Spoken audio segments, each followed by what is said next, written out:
Our guest today is best-selling author and founder of consultancy Change Meridian. She works with leaders, teams and organisations to accelerate progress and keep them ready for the future of work. Look, she's worked with many of Australia's biggest companies and has experienced the good, the bad and the ugly of change at the front line. In our discussion, we deep dive into the future of work and what it means for leaders, teams and team members alike. How the traditional organisation chart should be thrown out the window. We also get to chat about Michelle's latest book, Bad Boss. What to do if you work for one, manage one, or are one. If you're thinking about what you need to do to future-proof your organisation, its people, or your own career, this podcast with Michelle Gibbings is the one for you. Okay, Michelle, I would like to kick off with a few fast facts about you. Tell me, are you a breakfast or a dinner person? Breakfast, absolutely. Favourite meal of the day. Right, so you're an early starter? Look, it varies. It varies. Right, depending on what's happening? Yeah, if I'm writing,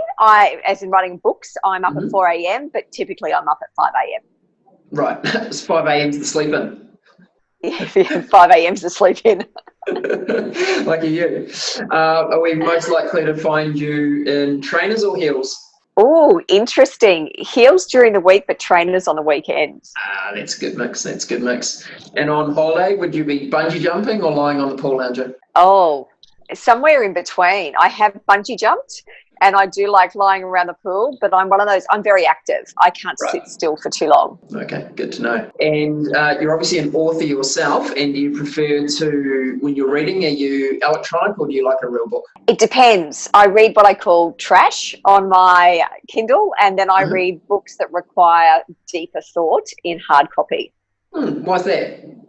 Because the way our brain works, we actually often learn better when we're reading something that is hard copy and also being able to, scroll and take notes.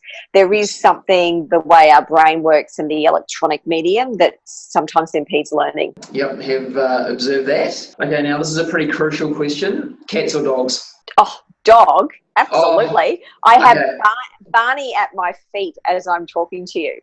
Great. Okay, this interview can continue now that you've selected dogs. Well done. And finally, entertainment. Would you likely to find you watching a thriller or a comedy? Oh, see, I like all genres except horror films. I'm just about with you there, actually. Yeah. Like a bit of a blend. Yeah. I avoid the horrors as well. Good choice. Okay. Now, Michelle, you're now global guest speaker, you're an author, you facilitate and lead change in corporates, you work with execs. What did you think you were going to be doing when you grew up? Well, when I was in primary school, I wanted to be a member of Charlie's Angels. Oh, yes. Now I'm dating myself because I'm talking the 1970s, Jacqueline Smith version of Charlie's Angels. And then I went on, I wanted to be a freelance journalist for National Geographic. And then I thought I wanted to be a teacher. And so it's interesting because I look at my life now and I think, apart from the Charlie's Angels bit, I do a lot of travel with the work that I do. And a lot of the work that I do also involves learning and sharing knowledge. So the aspects of wanting to be a teacher and wanting to be able to travel the world have been blended together. Nice.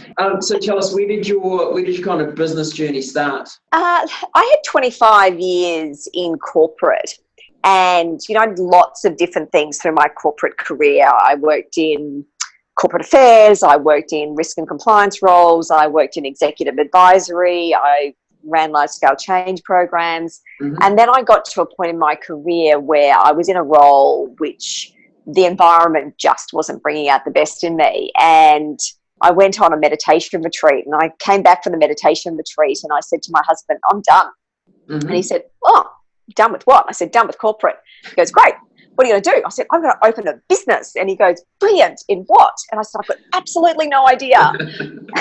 And that was 6 years ago. And I mean, when I say it, I laugh a bit, but at the time I knew my corporate life in that guise was done. I didn't want to go back into a corporate environment, but I loved learning. I loved being challenged. I loved sharing ideas. And a really great piece of advice early on from a friend of mine, and he said to me, Michelle, you've never run a business before. So one, you don't know whether you're going to like doing this. And also you don't exactly know what area you want to play in because you've had such a broad corporate career. Yes. So to be open, particularly in that first year, to where it may lead you. Don't be too fixed. And that was great because as I look through the work that I've done, it has certainly evolved. And I'm really clear about the space I now work in, what I'm good at and what I do, and therefore very easy to know what I now say no to as well. But in the early days, there was experimentation around the type of work, type of companies that I worked with. And, it's been a really interesting, it's been challenging. I mean, I consider myself also really blessed in terms of the work that I get to do now. And give us an insight, what does an A-class client or an engagement look like for you? So I do work with both government and with corporates, and I work with leaders and teams, but I also do the one-on-one work. Mm-hmm. And a lot of the work that I'm doing with teams and with leaders is very much around helping them be the best possible team that they can be, how they work together, the dynamics, how they connect, how they engage. And then when I'm doing the work with individuals, there's two lenses. It's leaders who have often stepped into, the first time into a senior management or an exec role, really helping them land that role well and understand the type of leader that they want to be. And then I'm often doing the complete opposite end, which is people who come to me and say, I hate my job, get me out. So I do breadth of work, and often people say, you do lots of different work. I go, yes, but it's all couched in the context of creating workplaces where people thrive and people do their best so that great things can happen. And for that to happen, you've got to have good cultures, good team environments, but you've also got to have the right people doing the right stuff. And that then means that sometimes people need to leave organisations to get to an organisation that is the place that brings out their best, that enables them to be who they are, that enables them to contribute in a way where they feel valued, but they also know that they're able to deliver their best because they can be who they need to be. Absolutely. And Michelle, I'm interested when you talk about the style or type of leader you want to be.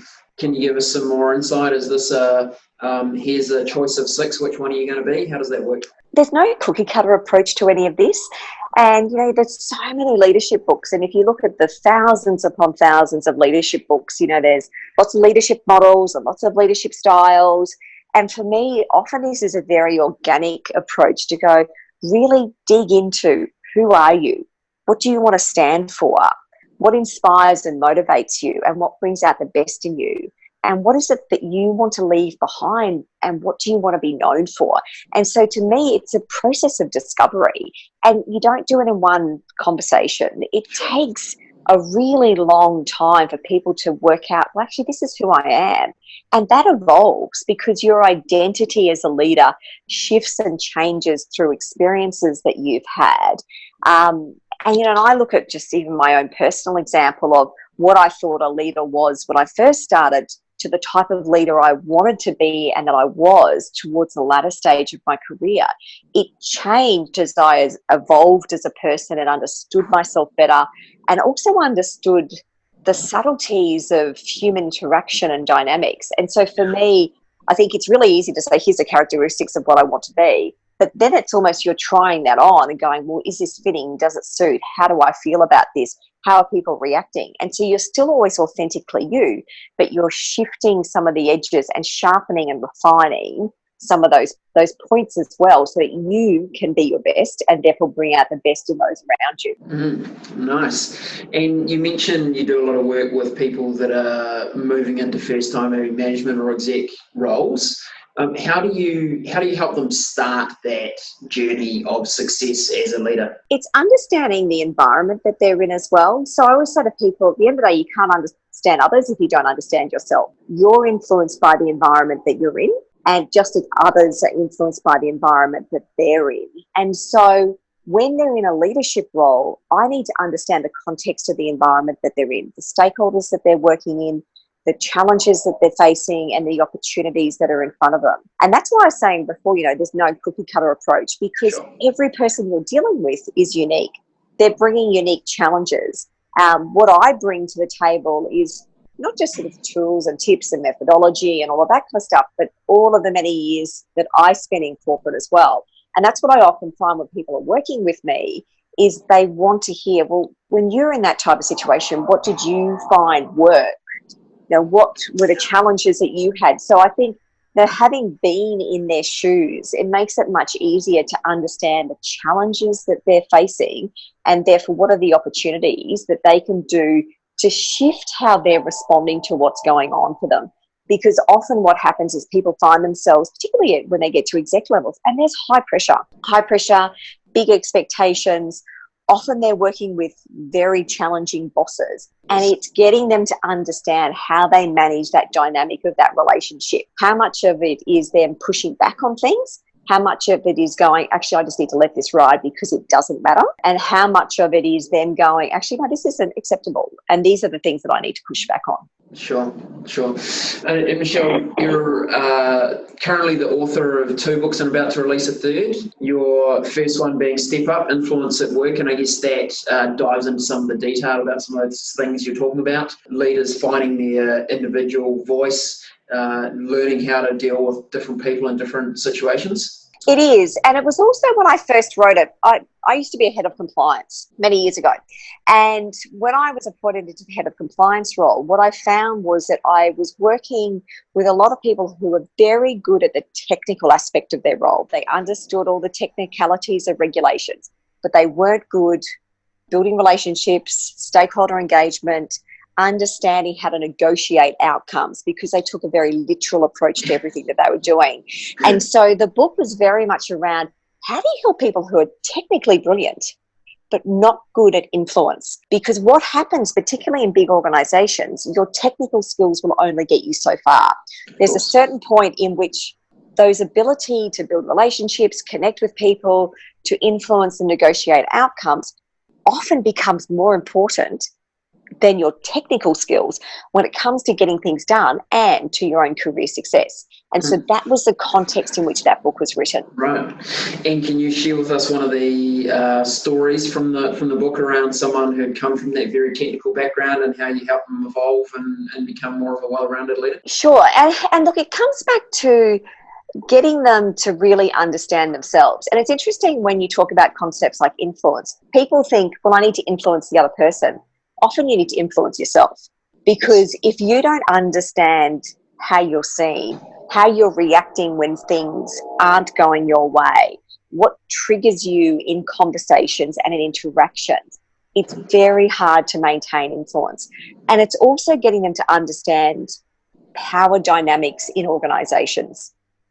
And so one of the critical things that I get people to do, and with this particular individual, they were very good at a particular technical aspect of their role. And they were looking to get something changed within this particular organisation. But they hadn't even done basics in terms of looking at the stakeholder landscape, what perspectives people were taking on different issues. And their view was, but we have to do this. This is just what this is what the regulations are telling us we have to do. And I'm like, well, yes, there are regulations that are telling you what you have to do, but it's going to make it more difficult for you if all you're doing from a relationship perspective is saying this is exactly how it needs to be. What you need to do is understand the perspective of the stakeholders that you're dealing with, where they're coming from, what their pressure points are and what their agendas are, and what does this mean for them on a personal level. And so it was actually getting them to shift how they had conversations with people, to spend time getting to know them on a personal level, rather than every time they would go into a conversation, it was work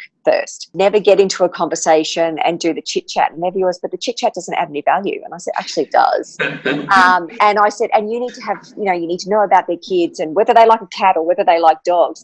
And it was interesting. It took them about a year, but over a year, they completely started to shift how they engaged with people. That shift in the engagement then started to shift how people saw them, from being this sort of technocrat to being someone who, wow, this person actually really spends time understanding the business. And so we now see them as someone who really helps us. Yeah, they're making sure we do all the right things. They're giving us really good guidance, but they understand the business challenges that we're also facing. And so we see them as someone that we want to engage with. And so we're going to them proactively rather than us being forced to have conversations with them. So it shifted the nature of the relationship because that person had changed how they communicate with those stakeholders. start binding a team, right? It's not us versus them anymore. It's like us collectively. How do we, yes, stay compliant, stay within the law, do what we need to do, but also help deliver on our business objectives? And it's also recognizing, we're all humans, and everyone thinks, oh, but people make decisions factually and rationally. No, we don't.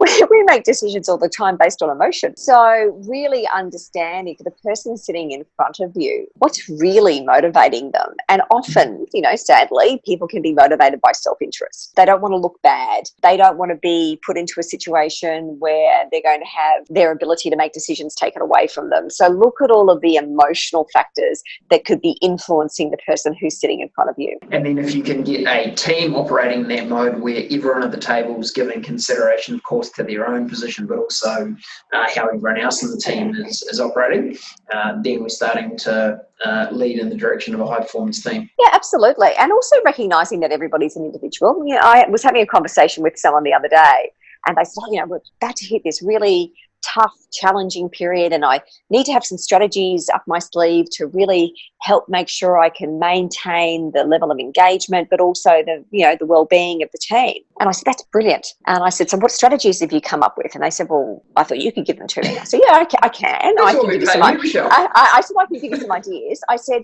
well, what do you think they need? And the person, bit of silence. And then I said, so have you spoken to the people in your team? No.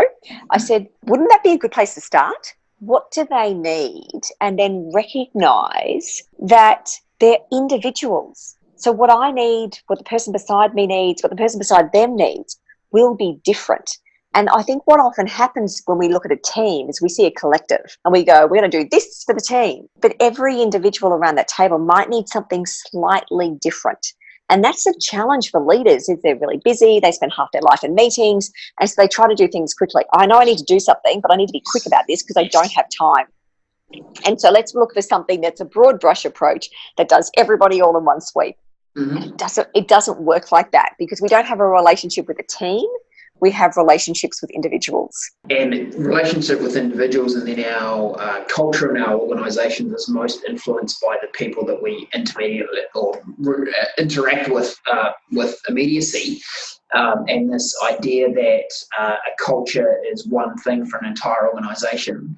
If you've got an organisation of 2,000 or 5,000 people, they experience culture in the team that they work in. They don't experience culture as a group of 2,000 or 5,000. Oh, so, absolutely. Yeah. And so it's the subcultures within cultures. I've worked in environments before where the external environment outside the team has been really challenging, but we had an amazing culture in our team because it wasn't just me putting in effort. Everyone in the team put in effort to make that culture as good as it could possibly be. So we would all come to work, support each other, work together effectively, knowing that the environment around us was hard, but we'd get through it because we worked together. Yes. Yeah. And that helped bind teams together when things are challenging and difficult. If everyone's got each other's back and there's high levels of trust and psychological safety, that's what helps those kind of teams perform really well in tough situations. Yeah, absolutely. Okay. We're seeing a lot of work around the future of work and how things are changing. And I know you've tackled this in your second book, Career Leap, about being fit for the future of work. Can you give us maybe a little synopsis of your view, Michelle, of how the work environment is changing and what we're likely to see going forward? I think the challenge with what we hear, particularly through media outlets, is there's a lot of data out there that concentrates on the negative. So we hear, robots are coming to steal our job, and 30 to 40% of roles are going to be obliterated. And there's no doubt that automation, robotics, artificial intelligence, machine learning, all of those aspects of technology are shifting and changing how we work. I would also argue how we work has changed over, certainly through my lifetime, has continued to change and will continue to change.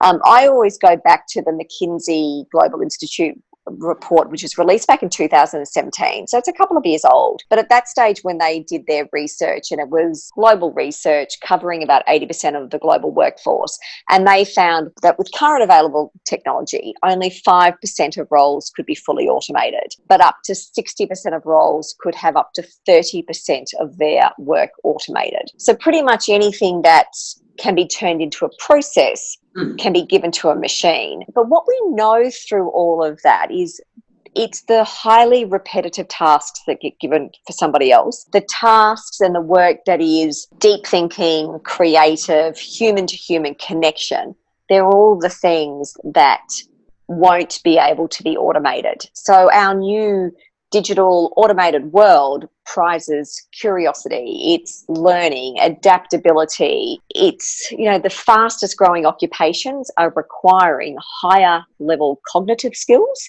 Yes. And greater emotional intelligence. All the things that we used to think in the past as soft skills are the things that are actually becoming more important for us. And the great thing with soft skills is they are all things that can be learned. So just as you can learn a technical skill, you can learn a soft skill. And so the important thing for people in whichever industry, profession or occupation they're in is to, you need to focus on the present and do your current job well, but have your eye to the future.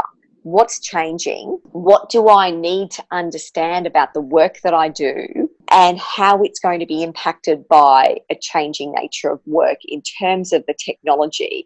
And how do I make sure that I'm maintaining and continuing to uplift my own skills and capabilities so I'm ready for what the future holds?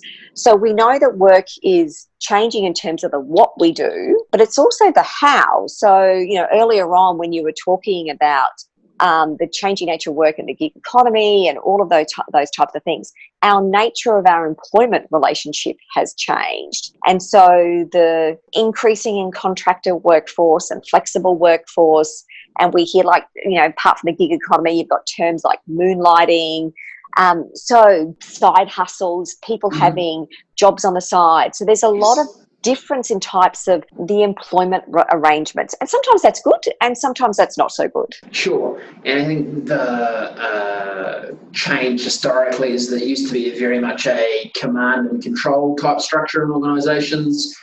There was a very defined hierarchy, both on paper and in the office. Or on the construction side or the workshop floor, wherever it might be. We're seeing a lot of evolution now into much more flexibility into what that looks like. And I think even the role of leadership is getting broader. Leadership's no longer I'm in the top box and I've got these names reporting to me. It might be that I'm now leading a team that's made up of all those cross-functional and different people. How do we think about evolving our leadership skills to deal with that kind of environment? I think the interesting thing with all of that as well, and certainly you've seen organisations like ING and in Australia ANZ, which are moving to those agile workforces, and people are in tribes, squads, and it's interesting because there's a lot of new terminology that is out there. At the end of the day, people are still reporting to someone. What's different is that the person who is your boss may not always be your boss. So that reporting line is much more fluid. People talk about the role of the middle manager disappearing entirely. I think the challenge with some of this as well is in organisations, people like to be part of a team. They like to know what they belong to, who they connect with. They like to know who's making decisions about, am I getting promoted? Am I getting a pay rise? Who's doing my performance review? And, countless research and just even anecdotal feedback. People don't like matrix reporting because it's confusing. We don't know who we report to. So therefore, who's going to be making an assessment as to whether I've done a good job or not done a good job? So all of those kinds of things. So I think as a leader, when you're working in that environment, you need to be conscious of the impact that some of this uncertainty is having on the people around you, because people like to go, I know who I need to go to if something's not working. Who's giving me in the moment feedback about what I'm doing? And so as a leader, there's a much more often flatter management structures. So it's taking away a lot of the layers, which, and often that can be good because it means decisions can be made faster. And it also means it's easier to get information flow so you really know what's happening at the front line. But as a leader, you need to be adaptive. You need to be flexible. You need to be really aware of the impacts that these changes are having on the people around you and the uncertainty that it creates. And so that you're spending time with people. And if you've got a very dispersed workforce where you've got some people working from home, some people are in the office, some people might be in an offshoring centre overseas, then you might be using data programmers or coders and they're based in India or the Philippines. Mm-hmm. And then you've got graphic designers who are in Eastern Europe. So you've got this really highly dispersed workforce. You still need to then rely on tools sometimes to manage the workflow on who's doing what, but also increased engagement. And what I see time and again is people are communicating through SMS and Slack, or Teams and Yammer, and they're using all of these electronic means. And then when things go wrong, they'll sit back and go, "Oh, look, this relationship is just blown up." I go, "Well, when was the last time you picked up the phone and spoke to them?" But I'm in contact with them every day. Have you picked up the phone and had a conversation with them? And so it's really critical as a leader. Don't forget face to face. And that doesn't mean you have to be in the same room, but it's so easy these days to be able to have face-to-face conversation through electronic mediums. And that connection piece is really important. And what happens when everything becomes electronic is we miss the banter, the connection, the feeling like we belong as part of something, the casual corridor conversation that you have with someone who says, "Oh, yeah," they see you and it triggers in them, "That's right, I needed to send you this," or "Have you heard about the fact that X, Y, and Z is happening in this part of the business? I know you're working on something similar. You might need to connect with them." And so we're losing a lot of our connectivity that makes it harder to really understand how people are feeling, but also really know what people are working on. Yeah, on that note, a large telco in New Zealand undertook a massive Agile program, removed, essentially their whole middle management layer. And the CEO at a presentation was at said, "Look, it's certainly helped us with a lot of things. We can deliver things a lot faster. We're more effective at our project deliveries, etc., etc." But he said it's set our culture back some way. And I think that's the things you've just been talking about, Michelle, and going, yes, Agile can help you get things delivered. It doesn't make your organisation any more human, and we lose some of that human functionality. And actually, the role of the manager is so often about driving, in a good way, a high performance culture. And if suddenly those people are not there, then the impact culture can be devastating. Yeah, and look, and also because you could have people who, with good intent, are working on stuff that doesn't matter because they don't understand the connection to the whole. Yes. And you'll have all these people beavering away and feeling like they're working really hard. Often as a business, there's that critical question, do I really need to do this? If it's not bringing in revenue, what's the reason why I'm doing it? Is it adding to the culture of the organisation? Is it adding to our interaction with the community and how we engage and the longer term benefit that we're driving into society? So why are you doing what it is you're doing? And if you don't know why you're doing it, ask the question. And if someone can't tell you why you're doing it, what would happen if you stopped doing it? Mm-hmm. I remember years ago, I was working with an organisation. It was a finance department. And they had for years just been generating all these reports and sending all this stuff out. And we agreed. I said, just stop sending them and see who screams. And they found that about 70% of the stuff that they were working on, no one read, and they just stopped doing it. And what was interesting is when I first started talking to them, the natural inclination had been, we need to survey all our stakeholders and we need to ask them, do they need this? I said, but if you just stop doing it, then see what there's a bit of a risk involved. You've got to be careful. There's obviously the ones that you definitely need to keep doing. Yeah. But it was really instructive around, we start things, we build processes, and those processes just keep going long after they added any value. Yeah, have seen that same thing in organisations again and again. And so often someone's preparing a 20-page report and there's one number on their report that is really essential for people to see each week. And I think the challenge today, workplaces are so complex. There's all of these, there's massive systems, lots of legacy systems. So in big old organizations, often people don't understand how the whole thing connects together. Then you're bringing new people in and systems and processes aren't documented. And so you get a lot of confusion and churn. And that's where the leadership and the team dynamic piece becomes so important. Yes. Because if you've got all this confusion and uncertainty and you don't have teams working together, understanding what's the value that we offer individually and collectively, and what is it that we're here to do, and how do we best do that, you end up spinning wheels. Sure do. Now, I came across one of your quotes, which I like, which was in talking about leading change. And you said if you're not pissing someone off, you're not pushing the boundaries enough. Yeah, and on the opposite side, I often say to people, the person at work who most annoys you is the person you need to spend more time with.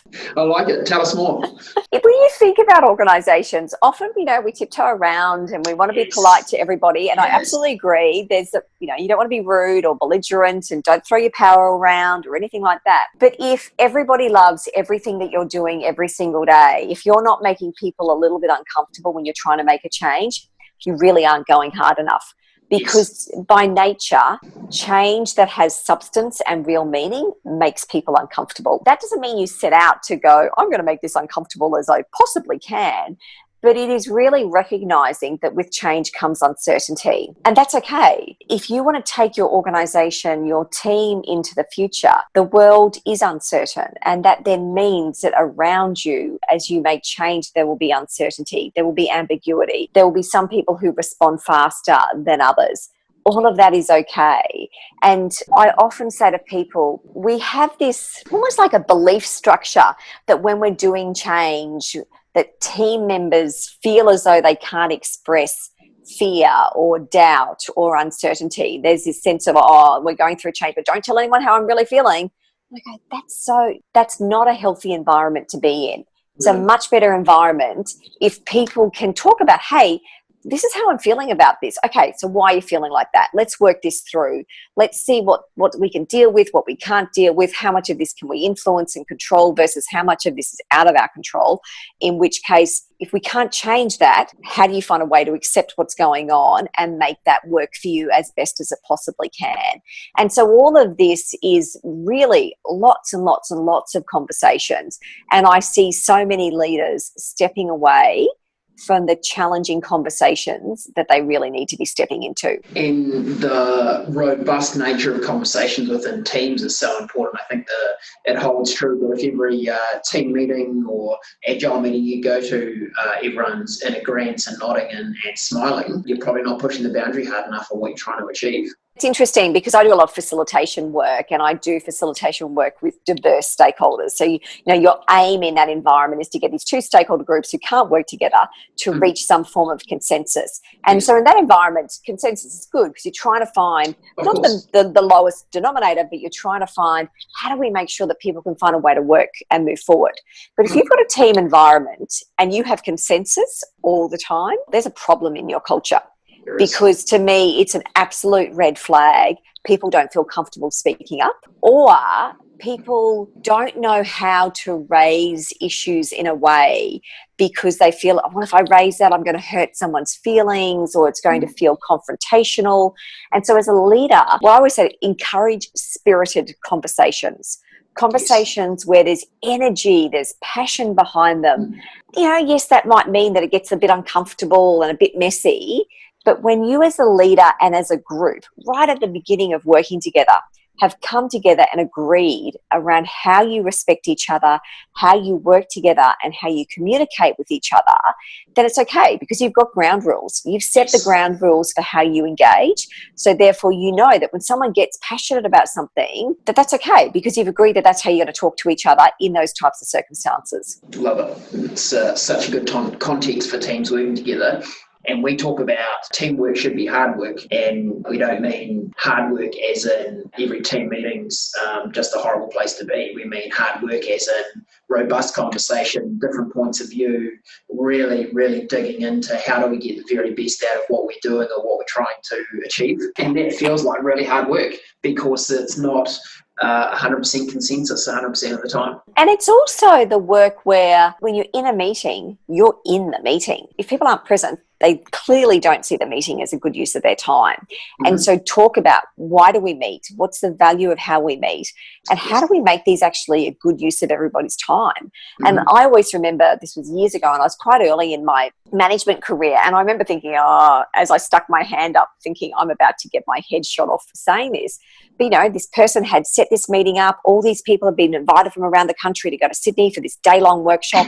And I'd been there for about 2.5 hours. And I said, look, I don't want to sound like the heretic in the room, but why are we here? And like this person was way more senior than me. And then everybody else around me, you could see them think, oh, thank God someone said something. And then everybody But else I'm glad it was her and not me. Yeah, and everyone else said, yeah, we're with Michelle. We still haven't quite figured out why we're all here. Now, you know, in hindsight, it was probably, maybe I could have been a bit more diplomatic and I should have pulled the senior leader aside and done an over morning tea, but I was getting frustrated because there was no clear agenda. Yeah. We were just, it was waffle. And I was like, I cannot stand and be in this day for a whole day of waffle. This is going to drive me nuts. Totally. Good on you for jumping in. It sounded like exactly what was required. Now, Michelle, you've got a third book coming out.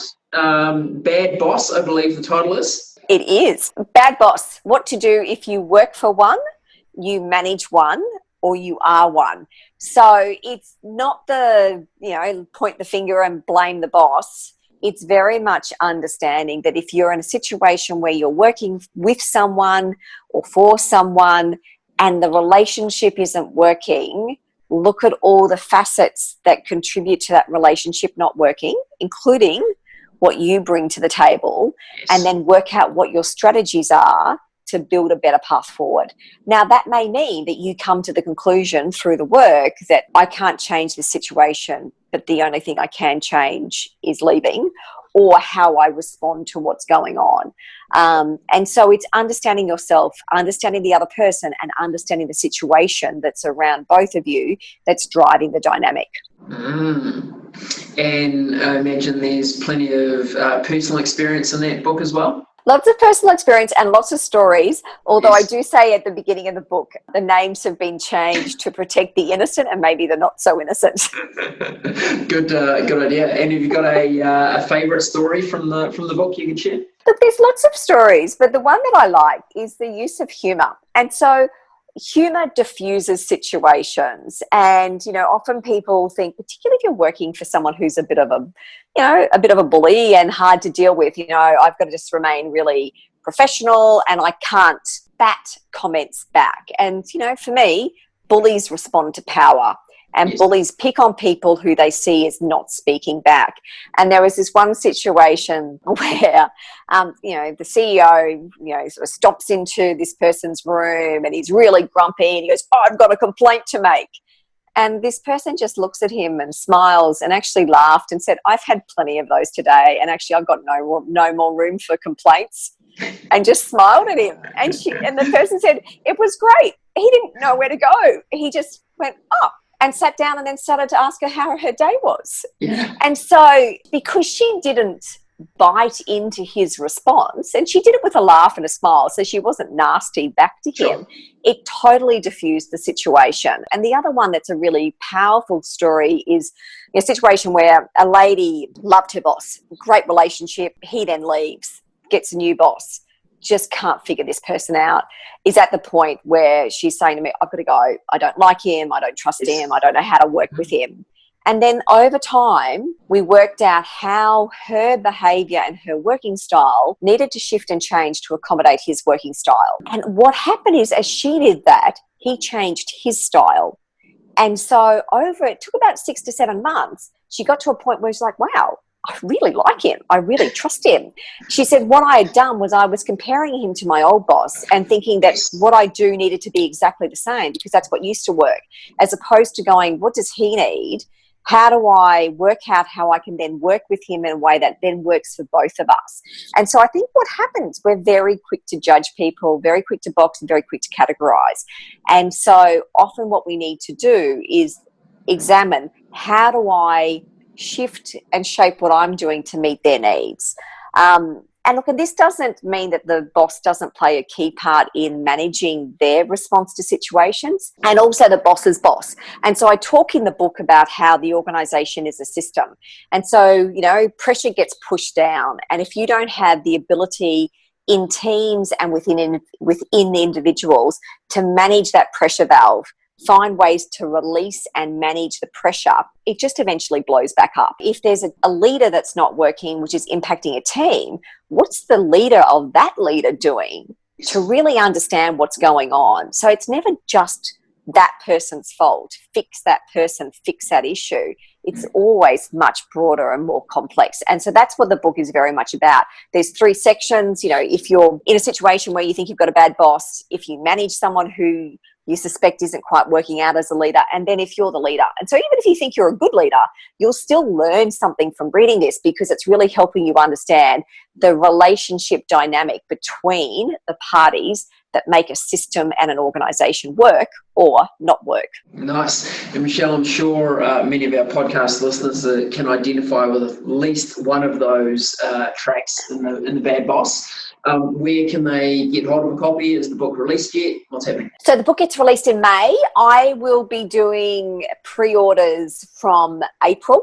So Okay. it will be available through all the normal online booksellers and local distributors in terms of bookstores. And also if people go to my website, michellegibbings.com, there'll be a web page through that people will be able to buy. Awesome. And Michelle, if people want to connect with you further, is michellegibbings.com the best place to go? It certainly is. And I share weekly insights, so people can feel free to register for my weekly insights, and they'll get ideas and tips about workplaces, leadership, a whole raft of things about how do you progress in a complex changing world so that you can bring your best and whole self to work and life every day. Absolutely brilliant. Hey, Michelle, thank you so much for joining us on Business Leader Breakthroughs today. I'll be definitely grabbing a copy of Bad Boss. Sounds like some good things to learn. And I have been lucky enough to have a read of Step Up and Career Lead, your other 2 books. Highly recommend those. Great insights for people that are looking to shape their future careers and their future leadership roles. So thank you for being so willing to share your insights and knowledge with us today. Really appreciate it. My absolute pleasure. It's been fun.